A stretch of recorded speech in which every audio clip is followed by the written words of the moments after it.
कि एमआईएम का यहाँ क्या रखा है, खामखा वोट काटने आ गई। वैसे तो चुनाव लड़ती ही नहीं है, लेकिन उपचुनाव में क्या जरूरत पड़ी। योगी आदित्यनाथ जी ने तो एक आईना दिया है हम लोगों को, आंखें खोली हैं। 77 साल से जो मुसलमान कट रहा है वो बंटने की वजह से तो कट रहा है। ये तो एक आईना है, हमारे लिए सीख है, हमारे लिए सीख है। योगी आदित्यनाथ जी ने ये हमें एक आईना दिखाया है।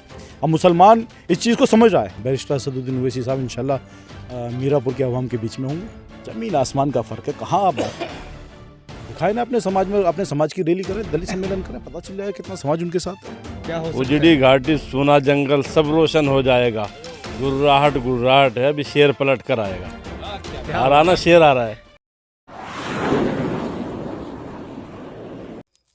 इस वक्त मीरापुर विधानसभा को लेकर तमाम राजनीतिक दलों की एकदम कहें तो हरकत थोड़ी तेज़ हो गई है। और इसी बीच थोड़ा चर्चा तो जब हो जाती है, जब असदुद्दीन ओवैसी के कदम मीरापुर में पड़ने से पहले ही ये चर्चाएं चलती हैं कि असदुद्दीन ओवैसी बहुत जल्द मीरापुर सीट पर आने वाले हैं। फिलहाल मीरापुर के ढासरी जिसको कहते हैं, प्रदेश अध्यक्ष वेस्ट यूपी के मेहताब चौहान यहाँ मौजूद हैं। एमआईएम के ज़िला अध्यक्ष यहाँ मौजूद हैं। पहले तो थोड़ा सा जान लेते हैं कि किस तरह की तैयारी चल रही है और क्या असदुद्दीन ओवैसी को लेकर जो खबरें चल रही हैं कि असदुद्दीन ओवैसी बहुत जल्द मीरापुर आ सकते हैं, उसको लेकर बात करेंगे। साथ ही विनय रतन जो भीम आर्मी के अध्यक्ष हैं, उनके भाषण को लेकर लगातार जिस तरीके से एमआईएम को टारगेट किया जा रहा है उसको लेकर बात करेंगे। साथ ही साथ बटोगे और कटोगे पे भी आज थोड़ी चर्चा कर लेते हैं। सबसे पहले मैं चलता हूं मेहताब चौहान जो प्रदेश अध्यक्ष है एमआईएम के। पहले तो आपका बहुत बहुत स्वागत है, क्योंकि आप इस टाइम यहाँ रुके हुए हैं, इंतज़ार कर रहे हैं। नहीं, बहुत बहुत शुक्रिया आपका। सबसे पहले मैं शुरू करूँगा कि तैयारी किस तरह की है और कहाँ कहाँ कमी रही है और कितनी अभी तैयारी हो पाई है।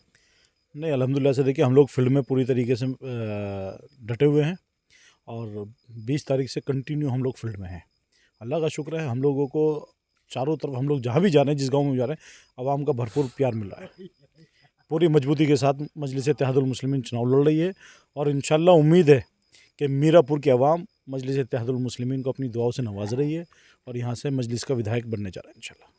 कुछ लोग अभी ये कह रहे हैं, जो नेता लोग हैं, कि एमआईएम का यहाँ क्या रखा है, खामखा वोट काटने आ गई। वैसे तो चुनाव लड़ती ही नहीं है, लेकिन उपचुनाव में क्या ज़रूरत पड़ी है। कौन लोग हैं वो?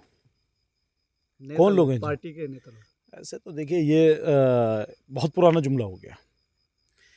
उन लोगों से ये पूछिए जो लोग इस तरह की बात करते हैं, उनकी राजनीतिक हैसियत क्या है। शायद आपने भीम आर्मी चीफ जो है उनके बारे में बात की, वीडियो मैंने भी देखा। वो उनकी राजनीतिक हैसियत क्या है। उनके नेता चंद्रशेखर रावण अभी चुनाव लड़े हरियाणा के अंदर, आप देखिए क्या हालत रही उनकी। उससे पहले आप जाइए, मध्य प्रदेश में वो चुनाव लड़ते हैं, राजस्थान में वो लड़ते हैं, छत्तीसगढ़ में लड़ते हैं। मेरा नगीना लोकसभा को अगर छोड़ दिया जाए, क्योंकि नगीना लोकसभा मुस्लिम बहुल्य लोकसभा है, 2022 का गोरखपुर से जाके चुनाव लड़ते हैं। क्या है उनके पास में? 3000 वोट उनको मिला। तो वो लोग भी हम पर उंगली उठाएंगे जिनकी राजनीतिक हैसियत कुछ नहीं है। मजलिस Ittehadul Muslimeen election commission of India में रजिस्टर्ड पार्टी है और हमें संविधान ने अधिकार दिया है चुनाव लड़ने का। हम लोग लड़ते हैं। अभी चंद्रशेखर आज़ाद ने एक भाषण दिया था, वो कह रहे थे कि एससी समाज तो टोटल आपके साथ है, मतलब उनके साथ आ चुका है। अब आपको ज़रूरत अगर है काम करने की तो मुस्लिम समाज के बीच है। तो कहीं ना कहीं वो ये दिखाने की कोशिश कर रहे हैं कि दलित समाज उनके साथ जुड़ चुका है, लेकिन मुस्लिम समाज के बीच मेहनत करने की ज़रूरत है। तो आप किन पर मेहनत कर रहे हैं? देखिए 23 तारीख को सब क्लियर हो जाएगा। एससी समाज किसके साथ है। सिर्फ मुसलमानों की वोट के ऊपर राजनीति ये लोग कर रहे हैं। मुसलमानों को बांटने की इनकी राजनीति पॉलिसी है, ये उसी पर काम कर रहे हैं। योगी आदित्यनाथ के बटोगे तो कटोगे वाले बयान को लेकर क्या कहेंगे?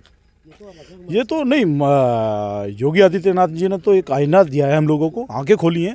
77 साल से जो मुसलमान कट रहा है वो बंटने की वजह से तो कट रहा है। ये तो एक आईना है, हमारे लिए सीख है, हमारे लिए सीख है। योगी आदित्यनाथ जी ने ये हमें एक आईना दिखाया है।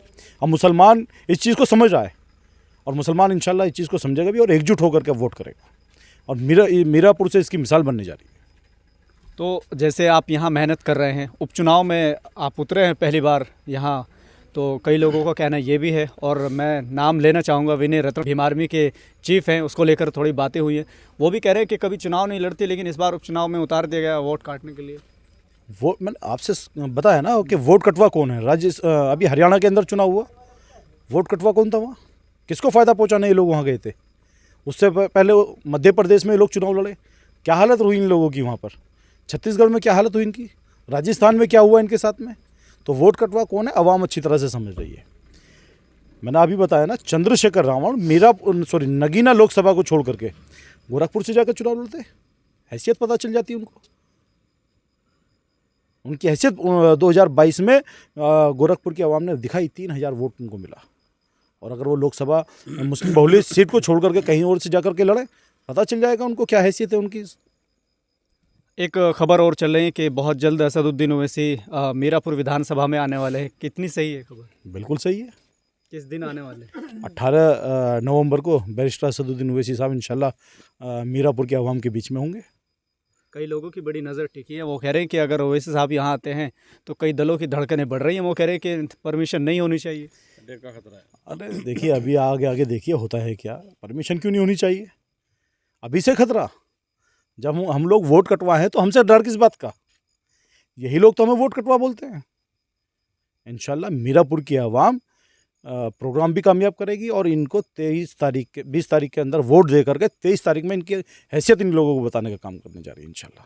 18 नवंबर का प्रोग्राम। लेकिन 18 को चंद्रशेखर आज़ाद भी आ रहे हैं, आपके लिए बड़ी चुनौती होगी क्योंकि भीड़ वहाँ भी होनी है और भीड़ इधर भी होनी है। कैसे देख रहे हैं? जमीन आसमान का फर्क है। कहाँ आप बात करें, कौन चंद्रशेखर? बड़ी लोकप्रियता बढ़ रही है मुस्लिम समाज की। कितनी लोकप्रियता बढ़ रही है, सिर्फ मुसलमानों में ना, मुसलमानों में ना। अपना समाज कहाँ है उनका? वो तो कह रहे हैं कि हमारे साथ है। अरे करके देखें अपने समाज में मीटिंग, पता चल जाएगा कहाँ है उनका समाज उनके साथ में। वो ये संदेश दे रहे हैं कि हमारे लोग तो हमारे साथ जुड़ चुके हैं, लेकिन ज़रूरत है, खुद अपने प्रत्याशी को कह रहे हैं कि ज़रूरत है आपको मुस्लिम समाज में बात हाँ, करने उनकी की। पॉलिसी यही रही है। वो जिस पॉलिसी पर मायावती काम करती रही हैं, जिस पॉलिसी पर अखिलेश यादव काम करते रहे, मुसलमानों को बांटने वाली पॉलिसी, वो मुसलमानों में ही काम करने के लिए बोलेंगे कैंडिडेट से। दिखाए ना अपने समाज में, अपने समाज की रैली करें, दलित सम्मेलन करें, पता चल जाएगा कितना समाज उनके साथ है। अभी जाट सम्मेलन हुआ उनका, तो कह रहे कि हमको जाट समाज ने समर्थन दे दिया है। 20 तारीख दूर नहीं है और 23 तारीख में रिजल्ट है। इंशाअल्लाह ताला सब चीज़ साफ़ हो जाएगी और मीरापुर के फिजाओं में पतंग उड़ती नजर आएगी। अब ज़िला अध्यक्ष जो लगातार फील्ड में है, घूम रहे हैं, थोड़ा सा थकान हो रही होगी? थकान तो हम होती नहीं, मजलिस का एक भी कार्यकर्ता है जिसको थकान होती है। अल्हम्दुलिल्लाह हम 24 घंटे मजलिस के लिए रेडी रहते हैं। बड़ी धड़कनें बढ़ा दी आप लोगों ने प्रत्याशी उतार। अभी कहाँ, अभी तो 18 तारीख में धड़कनें बढ़ेगी और भी खतरा है कुछ और ना हो जाए। दहशत तारी है सभी के ऊपर। क्या हो उजड़ी घाटी सोना जंगल सब रोशन हो जाएगा। गुर्राहट है, अभी शेर पलट कर आएगा। हराना शेर आ रहा है। ये शेर व शायरी भी सिखाते हैं क्या पार्टी ये के सब, ये मजलिस के अंदर जो भी आएगा खुद ब खुद ज़बान मिल जाती है उसको। 18 तारीख को प्रोग्राम है और एक तरफ चंद्रशेखर आज़ाद भी आ रहे हैं, तो बड़ी चुनौती आपके लिए। मैं आपको बताऊं, अभी तक हमारे जो प्रोग्राम छोटे हो रहे हैं, पहले मैं आपको बताना चाहूँगा, अल्हम्दुलिल्लाह लोग सारे प्रोग्राम अपनी मोहब्बतों से, अपने पैसे से करवा रहे हैं। कहीं पे हमारा 1 रुपया खर्च नहीं हुआ। इसके लिए भी जनता खुद हमें कह रही है कि हम कितनी गाड़ी लेकर आए, कितने लोग लेकर आए। हमने अपनी तरफ से किस तरह कोई इंतज़ाम नहीं किया। आप उस वक्त देख लीजिए, जब बैरिस्टर साहब आएंगे, जनता का हुजूम और पब्लिक की मोहब्बतें किस तरह मिल रही बैरिस्टर साहब को। लेकिन एक चीज़ वो अभी सुनने में आ रही है कि जैसे लोग कहते थे कि वोट कटवा है, और जैसे आप फील्ड में जा रहे हैं तो कई लोग बड़ा टोकते थे, अब भी आ रही है वो आवाज़?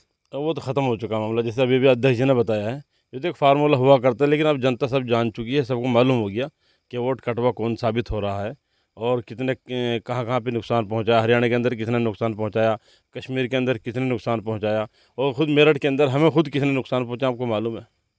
ये कह रहे हैं कि मेरठ में आपने हरवा दिया उनको। अरे हमें हरवा दिया, हम वहाँ जीत रहे थे। अगर ये लोग सामने न होते तो हम वहाँ क्लियर जीत रहे थे।